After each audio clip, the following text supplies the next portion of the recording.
sometimes you have to stop and remind yourself, oh, I am an artist.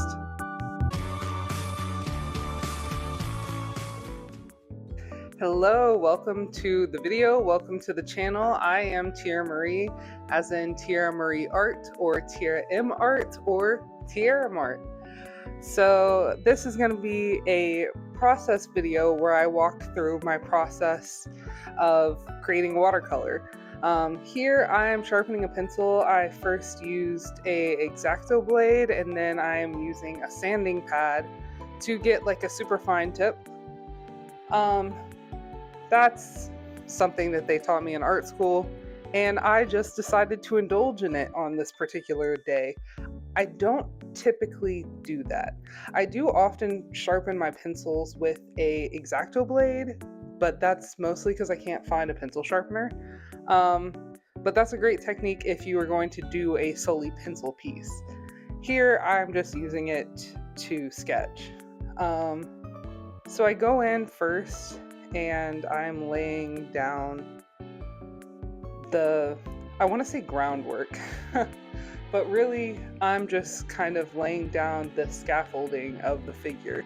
So first going in with just like the first simple lines and then building up the shapes. I try and make some really, I'm trying to think of the word, not precise, thoughtful lines right off the bat, trying to kind of get the full form of the body without having to do too much sketching. And now I'm quickly trying to move on to laying down the watercolor.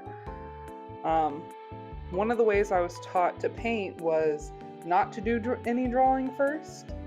That was something that was discouraged by a lot of teachers and professors and instructors that I've had over the years, but I've also had the opposite, where their own process is to draw first. So that's really up to you.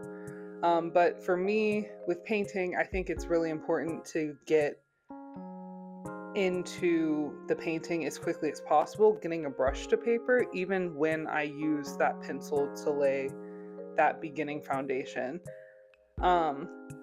And part of the reason why I feel like that is because I really want to make sure that I'm getting the colors in there quickly. I'm trying to tell the story with the colors, the tone, the mood, and for me, that happens the best when I can do it organically from the beginning. And when I say organic, I don't mean that it's not thought out or thought through, but more so that it happens, it comes to life with the rest of the piece. I'm not someone who does a grisaille, which, if you've never heard that term, a grisaille is just like a black and white tonal painting. And oftentimes people will do them and then go in and do the color on top, or do that as like a study. But I love color, and if you watch more of my videos, you'll get that sense, or if you look at more of my artwork, you'll get that sense. So for me, usually I go in and do colors first, and if anything, I do colors first, and then I'm like, oh crap, my tones. I have to work on my values. But I am someone who kind of subscribes to the idea of put in your darkest darks as soon as possible, because if you don't, you might never put them in. And if you're one of my friends and you're watching this, then you know that I will come to you and be like, what looks wrong in this? And it a lot of times is that there's no darks. The negative thing about not having a strong dark source, a strong light source in a piece, is that even if you're using every color in the rainbow, and I have plenty of pieces that I've done this on where it literally looks like a rainbow, the whole piece, but there's no darkest point. So even though it's visually colorful, it is still muddy. Like, it's not a brown painting, but it gives off the same feeling, the same impression to your eye, to the brain, that a completely brown or gray painting would, because your eye doesn't know where to focus. It doesn't know how to bounce around the page. And that's something that is talked about all the time in art college. Can you tell? Can you tell that I'm an academic, that that I went and got my degree in painting? If you can, that's cool. If you can't, that's cool.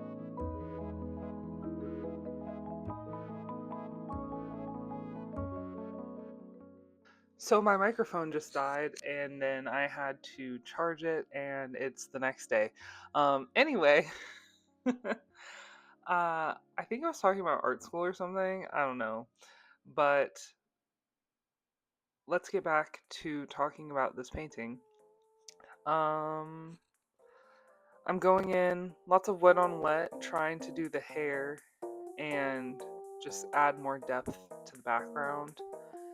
Um, and I feel like that's a lot of the middle stage, is just kind of like adding things and taking away, which I'm trying to do here. And if you've never done this technique with watercolor, I highly recommend it. You're gonna need some tougher paper, but if you get an area too dark, you can load your brush up with water, or you can use a sponge and like just wipe the area away. Now with a color like this blue, it is staining, so you're still going to see blue on the paper, but if you use a non-staining color, then you can actually get back to almost the white of the paper. So here I'm going back in and redefining shapes with a pencil, trying to get more precise and kind of assess where those lights are going to come in. There's going to be cast light from that yellow orb, so I'm trying to like figure that out. And then also, of course, there's going to be shadows because of the light source. So just going in and cleaning that up and redefining that with a pencil for myself in this stage. And this is something that I love to do. I love working with pencil when I'm working with watercolor. In this case, these are the Prismacolor pencils. So it's, I believe they're wax based, and just like your standard color pencil. I do have water soluble watercolor pencils, and I also have water soluble watercolor crayons, which I like to use, but I didn't use any for this piece, so that will be for another time, another video. And here I am again, going in and adding in those darks. This time I went strong, I went heavy with it. And I think that was the move at this point in the painting, because things were getting really muddy, and kind of just everything was resulting to one value. And I basically used those guidelines that I had made in pencil and went over it with watercolor and just continued to build up and add depth. And in this, instead of using like a big fluffy brush, like when you want to put a lot of water down, I'm instead using a smaller brush and really concentrating the pigment on it to basically carve out the form. And I'm not the best person in the world with like knowing all the different brushes and what they are supposed to be used for specifically, but even in my own way, I use different brushes for different things. So I think on some level it's intuitive, but that's also definitely a skill that you can learn in it of itself as well.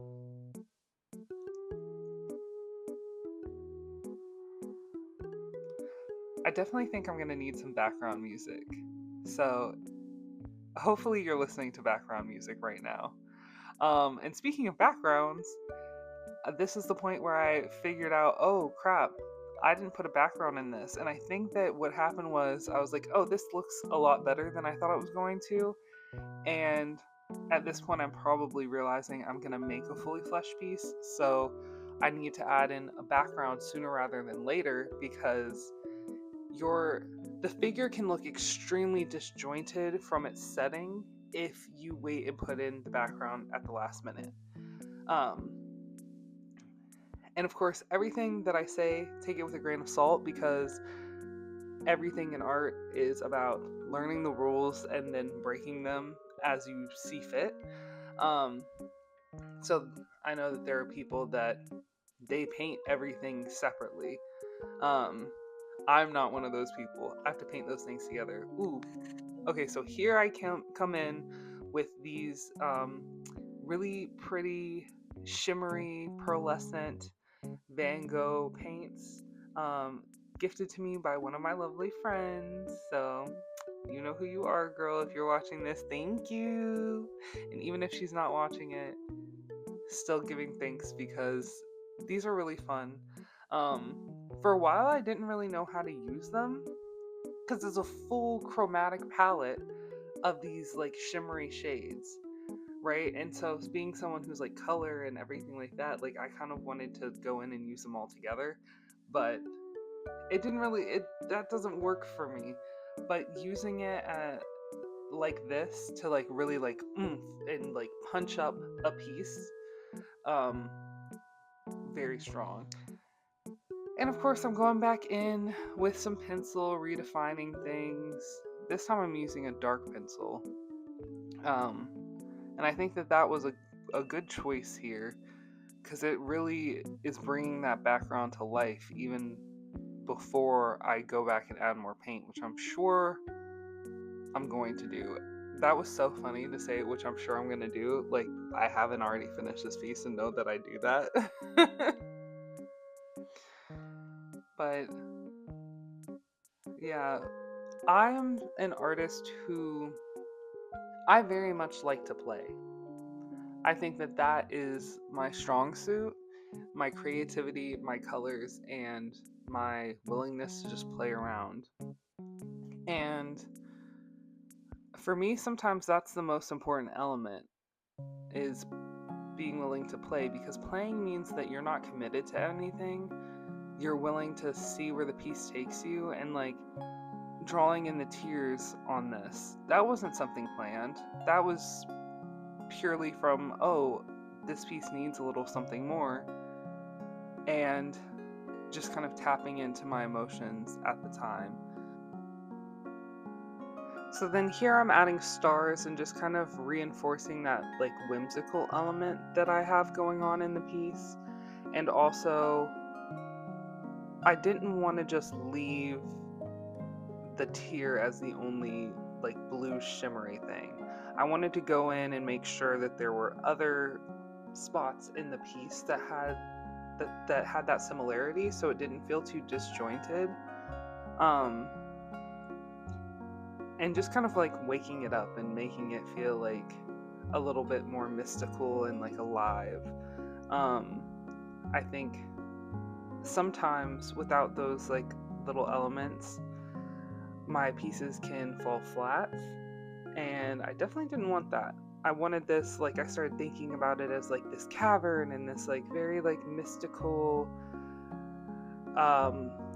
journey where like this woman comes and she finds this sun, this orb of light, and it's so important, like the end of a long journey or something like that. And this piece was heavily influenced by things that were going on in my life at the time, and I was very much feeling like I lost my son and the light of my life had gone. And so it was kind of indulging in that and trying to explore those feelings. This is just, a lot of those like little kind of finishing elements going in, trying to add things, seeing how they work out. And this is a really scary time in the painting process, because when you feel like you're close to being finished and you're like, oh, I'm making these final marks and adding these final moments, it can be like you're like holding your breath, because what if you mess up? What if you add something that you don't love? And I kind of try and just remind myself that, like, you know, I can always paint it again. I can always paint something else. And sometimes it's important. You just have to, like, move on to the next thing. You can't just paint one painting for your entire life. I mean, you could. I won't, but somebody else could. But that is definitely not me. I have many things to paint and express and get out there. And I think most people do. I think most people are going to make more than, you know, one giant piece in their lifetime. And here I'm just, like, fiddling with the background. I think I realized it was, like, so uneven and crooked, and I was like, let me extend this. Or really with the colors, I'm like, I guess I was trying to add some kind of border, like it's like a doorway or something. But pretty quickly, yeah, at this point I realized that that doesn't look good. And so even in these final moments, these finishing stages, you can still go and change things, and things can be fixed and maneuvered. And just don't let yourself get discouraged too easily. Artists can do that a lot, especially, like, you know, earlier in your arts career, or when you're learning, when you're a student. You can just, like, really get bogged down with negativity. And I think it's good to remember that it's, like, not that serious. Like, we as artists truly get to just have fun and, like, explore ourselves and the world and the medium that we choose to use. And that's really what it's all about at the end of the day, in my opinion, at least.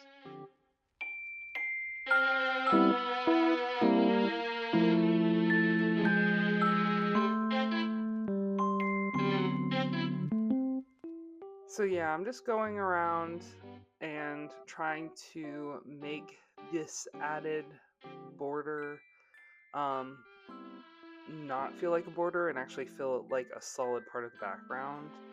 Um, so just kind of, like, finagling things here and there, and adding darks, and I am putting a lot of water on this paper. Like, whew, it is so shiny and so slick. Oh, and then guess what? I realized that I didn't put any shadow under her.